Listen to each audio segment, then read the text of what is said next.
What's up guys, welcome to my YouTube channel. Today I'm going to be talking to you about a cheaper version of the GoPro. It's called Victure AC920.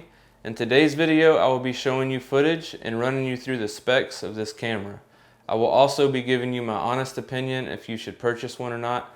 That'll be towards the end of the video. So with saying that, I will be showing you the footage of the Victure against the GoPro Hero 8. Here is some footage of both cameras. Towards the end of the video, I will give you the results, but until then, guess in the comments below and see if you get the correct answer. So let's get started with the video.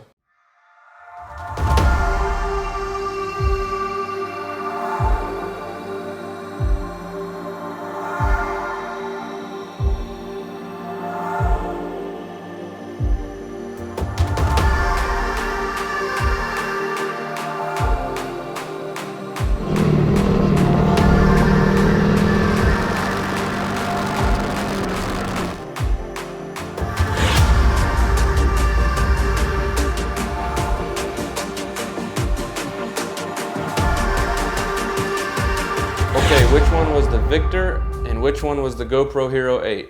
Honestly, it shouldn't have been that hard, but maybe it was, who knows? Let me know in the comments below. I hope I'm saying that right. Victure, I think is the name, who knows? Before we get any deeper in this video, I want to let you know if you are interested in this camera and you want to purchase one, the link is down in the description.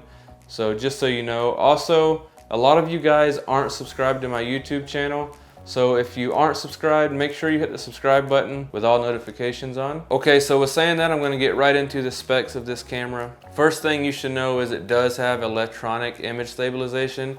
It works pretty good as you've seen in the intro footage. One cool thing that it does that the GoPro Hero 8 can't do is it can record in 4K 60 with the image stabilization turned on. The GoPro Hero 8 can only do 4K 30 frames per second with the image stabilization turned on. But with saying that, the GoPro Hero 8 stabilization looks way better than the Victure in my opinion. It just looks amazing, but everyone knows that already. That's not anything new. You're not learning anything new here.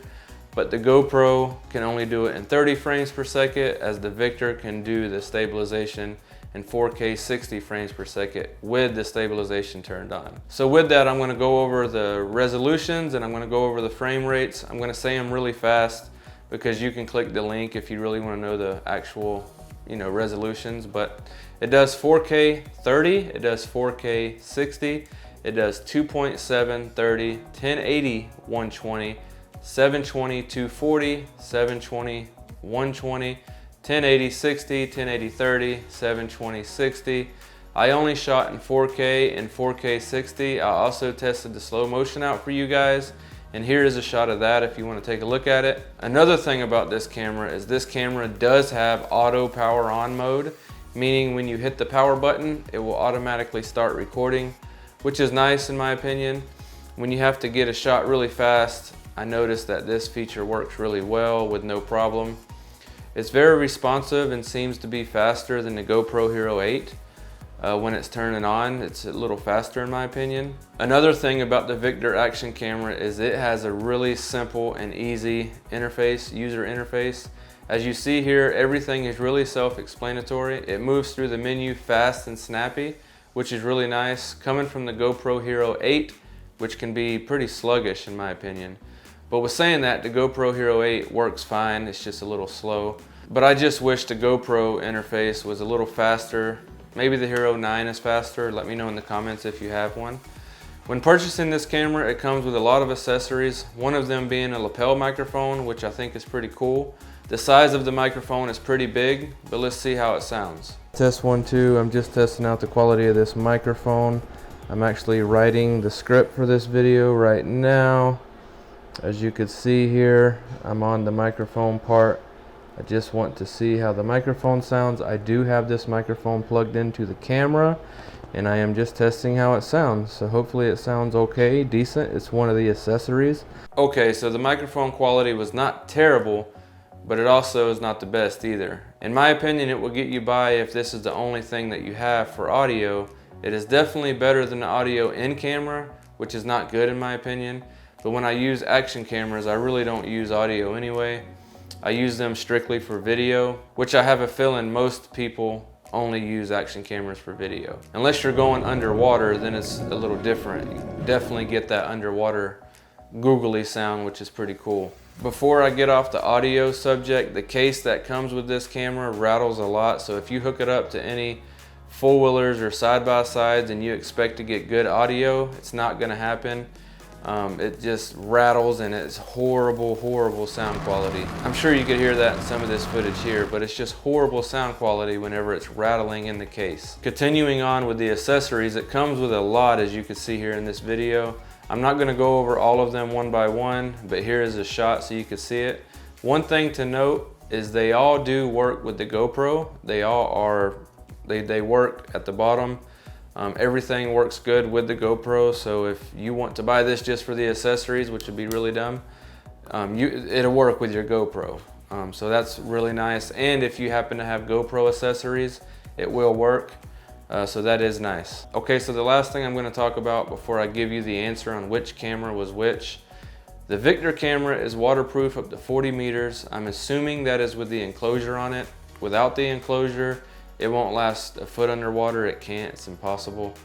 I didn't try putting it underwater, but I can assure you if you have the enclosure on it, you'll be just fine. Also, one thing is this camera has a diving mode, which they say on their website it helps with real world colors. I didn't go diving, so I can't talk much about it, but it does have a diving mode. Okay, so here's the results of the cameras. I hope you got the answer correct. Let's see.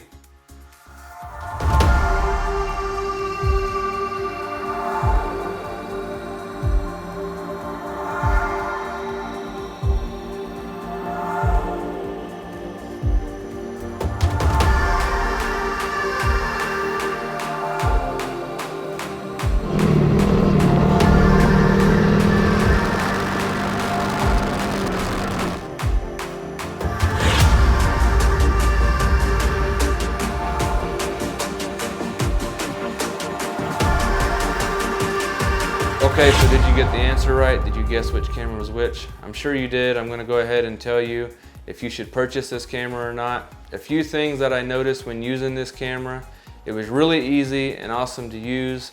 The camera was very responsive and I was happy using it. It don't look bad, it don't overheat, and the battery life was a little better than the GoPros, just to be honest. But holy cow, when I put the footage in the computer to look at it and see how it compared to the GoPro, I was so disappointed. This camera looks horrible compared to the GoPro.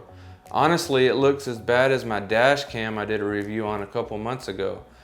It is legit about the same quality, and this is supposed to be a 4K camera. The 4K out of this camera looks like complete trash garbage. You know, the crazy thing about it was when I put the memory card in the camera for the first time, it popped up a message saying please put a faster memory card in here. So I was kind of happy when I saw that message, thinking it was going to record at a high bit rate.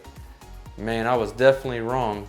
This is the worst 4K footage I think I've ever seen in a camera. Very disappointed in this camera, and I would highly recommend you not purchasing this camera unless you want to use it as a dash cam. I think it will be sufficient for that. That's literally the only thing. But honestly, that's about it.